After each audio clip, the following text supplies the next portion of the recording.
Eu sou Manuel Carvalho e este é o P24. Depois de Sanchez, Friedrich Merz é o novo alvo da ira de Donald Trump. Die Amerikaner haben offensichtlich keine Strategie. Und das Problem bei solchen Konflikten ist immer, da muss man ja nicht nur rein, da muss man auch wieder raus. Das haben wir ganz schmerzhaft bei Afghanistan gesehen.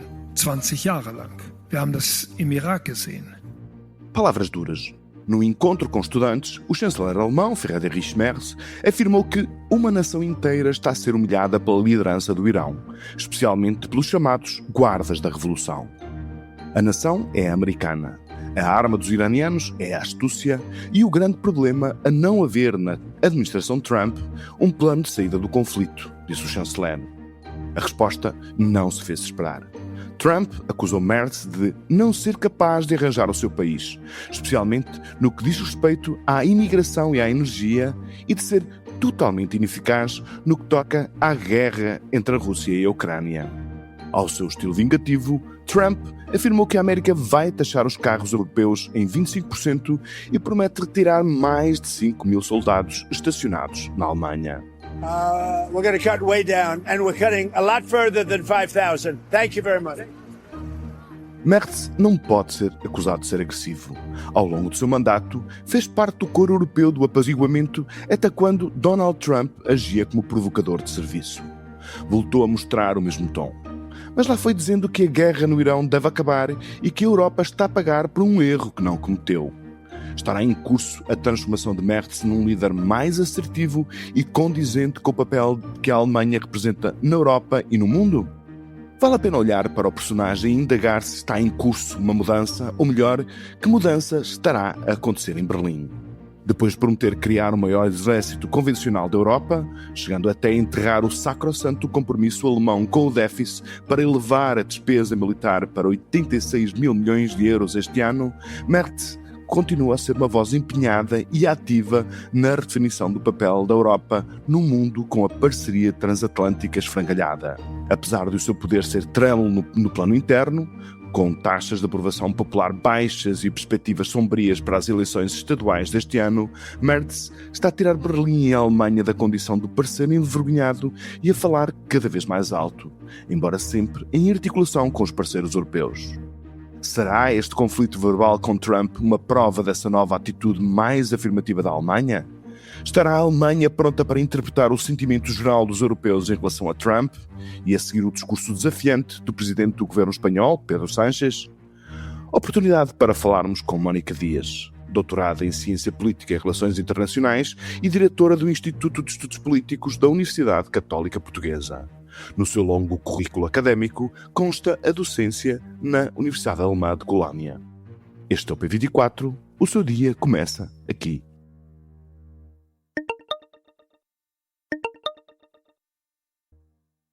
Viva a professora Mónica Dias, muito obrigado por vir ao P24. Friedrich Merz falhou na primeira votação parlamentar que o confirmaria como chanceler da Alemanha, algo que nunca tinha acontecido antes, e isso aconteceu exatamente há um ano, mas ainda assim o Parlamento acabaria por elegê-lo no mesmo dia. Mas olhando para este episódio, pode-se dizer que foi apenas uma entrada com o pé errado e que hoje ele está a ser capaz de colocar a Alemanha no plano que se lhe exige, seja na União Europeia, seja no mundo.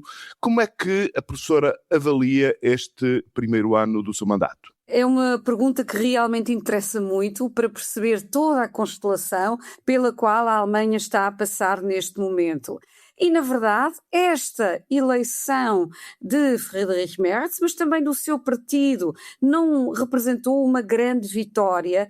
Aliás, quando a CDU e a CSU ganham estas eleições, em 2025, tínhamos aqui também uma nuvem um bocadinho cinzenta no céu político da Alemanha, porque também o AfD teve uma votação como nunca ainda tinha tido ao nível federal, não é? Portanto, havia votações já consideráveis a nível dos diferentes Estados federados, a nível dos Länder, mas aqui também a AfD trazia mais do que 20%, tendo ultrapassado o SPD, e este CDU tinha apenas 5 pontos acima do AfD. E, portanto, toda a constelação política pós-eleições era complicada, havia plena consciência de que seria difícil conseguir vencer logo à primeira, porque, na verdade, nunca tivemos em toda a história da República Federal da Alemanha, desde 1949,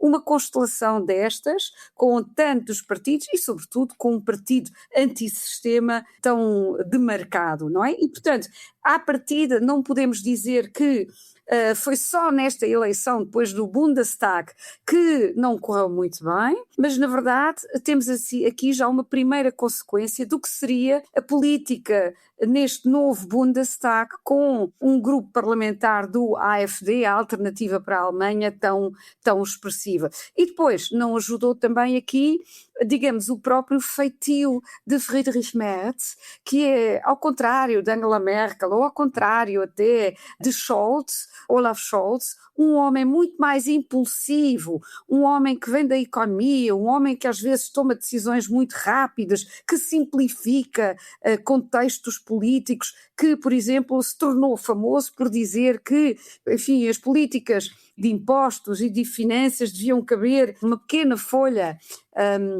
E, portanto, ele não disse pequena folha, mas disse que naquelas, enfim, nem sei o nome português disto, mas onde se colocam as cervejas, não é? Nas tascas alemãs, não se colocam as bases, os copos as bases. em cima. Exato, uma base, assim, uma base de cartão, não é? E ele dizia, enfim, vangloriando-se da sua rapidez, que deveria ser possível apresentar as contas para os impostos numa destas bases. E, portanto, isto mostra um bocadinho um homem que gosta de simplificar, que gosta de fazer política a corta-mato, que não é muito prudente, muitas vezes, com as declarações que faz. E, portanto, quem conhece Olaf Scholz sabe que ele no próprio partido não tem, às vezes, todo o seu apoio e, portanto, começa, na verdade, não de forma surpreendente, mas este resultado no Bundestag revela um bocadinho qual é, enfim, a afinidade e a confiança em relação a ele.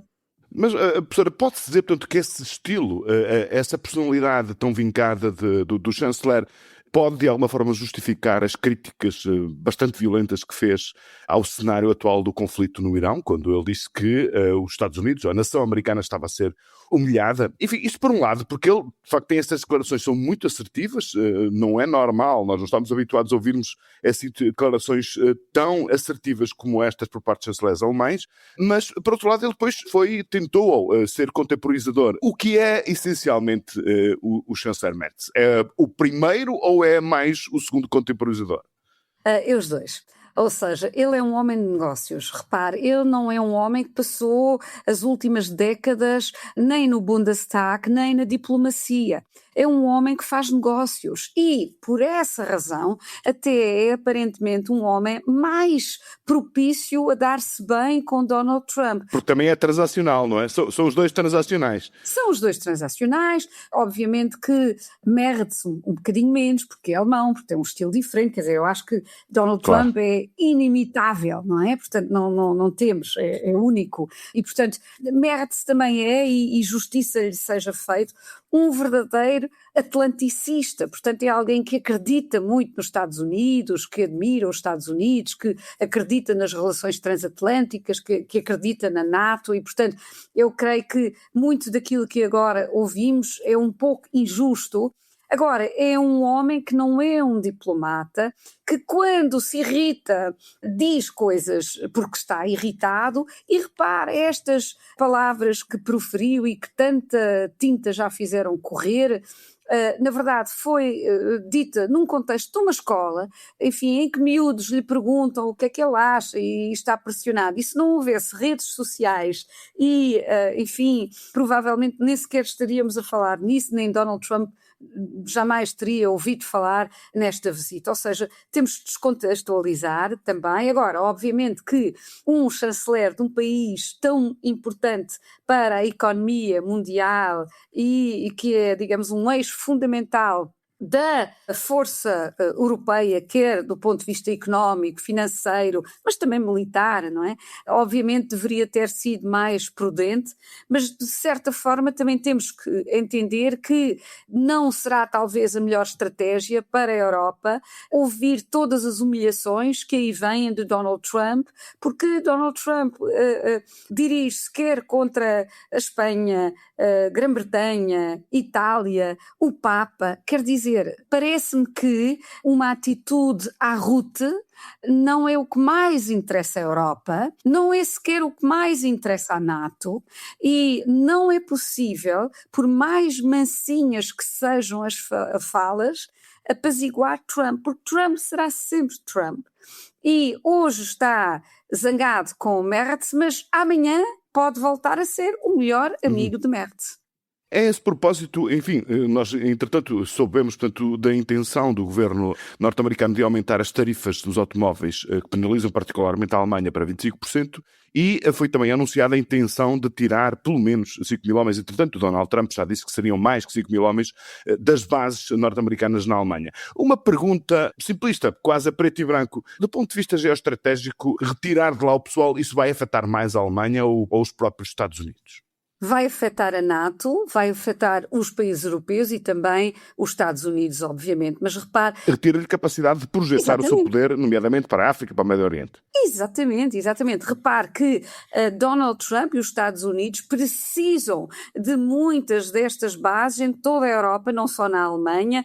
E estas bases na Alemanha garantiram transportes de homens, mas também são fundamentais do ponto de vista logístico ou até do ponto de vista de muitos hospitais que se situam aqui e que permitem socorrer rapidamente soldados americanos. Mas sem entrar nestes pormenores, temos que olhar para, de facto, o big picture, não é? Portanto, para o panorama geral e, na verdade, estas bases também são fortalezas contra possíveis ameaças da Rússia. Quem está satisfeito com esta notícia é, obviamente, a Rússia, porque, repare, não se trata, e o mais grave não é a saída de 5 mil homens ou mulheres, não é? Portanto, soldados militares destas bases, porque em 2022 o número de soldados era mais ou menos esse, foi aumentado com Joe Biden após os ataques da Rússia à Ucrânia e, portanto, aí aumentou-se de facto o número das Forças Armadas americanas aqui nestas bases alemãs. Agora, o que muito mais preocupante me parece é a intenção de não cumprir um acordo de precisamente alocar na Alemanha mísseis de médio alcance, alguns deles com capacidade de, enfim, projetar até recursos nucleares também, e portanto esse armamento vai fazer falta à Alemanha, vai fazer falta à capacidade de dissuasão do flanco europeu da NATO e portanto não podemos esquecer que, por exemplo, em Kaliningrad, a antiga cidade de Königsberg, que era alemã, não é? E também na Bielorrússia, temos vários mísseis russos que rapidamente alcançariam o espaço europeu e também a Alemanha, e portanto esse armamento e também a promessa de Tomahawk para o território alemão, esse armamento vai fazer falta até para a força não só europeia concreta, mas até de dissuasão.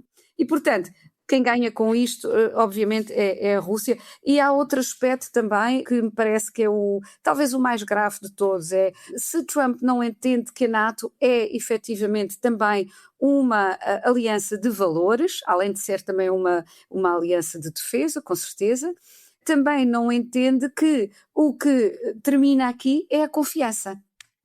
Professor, uma última pergunta e rápida. Olhando, enfim, para todos os sinais, para todas as declarações e decisões que o novo chanceler tem proferido, uma em especial, que é quando ele diz que a Alemanha em breve terá o maior exército convencional da Europa, a professora diria que para os interesses europeus este novo posicionamento da Alemanha, mais afirmativo, mais corajoso de alguma forma, mais protagonista, é aquilo que mais falta faz à Europa olhando para o contexto internacional com tantas crises? É uma pergunta muito difícil, porque em primeiro plano, sim, obviamente, toda a Europa pede mais liderança à Alemanha. Aliás, ao longo das últimas décadas foi sempre pedido mais liderança à Alemanha, foi pedido sempre que a Alemanha tivesse uma representação militar forte, não fosse só aquele país que financiasse, que assinasse cheques, mas que também tivesse uma capacidade militar e de armamento muito mais musculado. A minha dúvida tem a ver com as alterações políticas no próprio seio da Alemanha, ou seja, se nós neste momento reclamamos mais músculo por parte da Alemanha, mais militarização, forças armadas mais fortes, agora, neste momento histórico e no contexto da defesa da Ucrânia, isso é fundamental, mas se daqui a mais uns anos tivermos no poder, talvez, um partido mais nacionalista, não só na Alemanha como também na França, como é que este militarismo depois vai se afirmar? Vai se afirmar no sentido de uma defesa das fronteiras externas e da União Europeia e dos Estados da NATO, ou esse armamento vai depois conduzir a uma afirmação mais feroz do nacionalismo e vai começar a criar também novos conflitos entre as fronteiras da própria Europa. E, portanto, o que se deve evitar é um regresso, de facto, a 1914, em que, de facto, um excesso de armamento e um grande nacionalismo levou, talvez, a uma terrível guerra que poderia ter sido evitada. E, portanto, nós nunca podemos esquecer aquilo que aconteceu na história pode sempre voltar a acontecer, porque já se realizou uma vez. E espero, no entanto, que os europeus, depois de duas tragédias enormes, possam aprender dos seus erros e encontrar novos caminhos, mas os nacionalismos, os problemas económicos, muitas fraturas e rupturas internas, a polarização, o populismo, todos estes são ingredientes que podem, obviamente, fazer de uma Europa pacífica e com objetivos de paz e de amizade e de solidariedade, podem levar a um retrocesso civilizacional. Muito bem, temos todos que continuar a torcer para que termos uma Alemanha europeia e que se afaste, portanto, do pesadelo de uma Europa alemã. Professora Mónica Dias, muito obrigado por ter participado neste episódio do P24. Foi um grande prazer tê-la aqui connosco.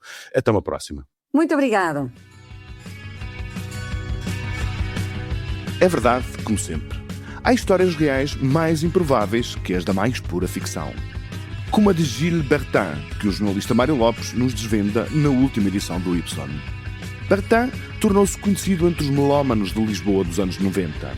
Era dono da discoteca Torpedo, ali num primeiro andar do centro comercial da estação ferroviária do Rossio, conhecida pela sua coleção vanguardista e alternativa. Os que o conheceram recordam uma pessoa calada. Nada a ver com a sua vida como um músico da banda punk francesa Caméra Cylin, que escutamos no começo desta peça do P24. E ainda menos com o seu passado criminal. Bertin foi um dos membros do gangue que assaltou em 1988 uma caixa forte de um armazém em Toulouse. O produto do roubo era uma fortuna à época, 12 milhões de francos, ou 2,6 milhões de euros a valores atuais. Depois do roubo, Gilles Bertin refugiou-se em Portugal com o nome de Jim e uma nacionalidade inventada, dizia-se escocês. Anos mais tarde, em 2014, entregou-se às autoridades e foi então que, pelas notícias, alguns dos seus conhecidos de Lisboa o identificaram. Pelo meio, escreveu um livro, 30 anos a monte, que tem agora a edição nacional da Chile com Carne, que inclui uma BD de José Sebito Vargas sobre a Torpedo e os seus acólitos. Bertin faleceria pouco depois de ter acertado as suas contas com a justiça. Este é o P24, voltamos amanhã. Esperemos que tenha um belo dia. Para não perder os novos episódios, subscreva este podcast do Público na sua aplicação preferida. Para além deste programa, há mais para descobrir em público.pt/podcasts. O Público fica no ouvido.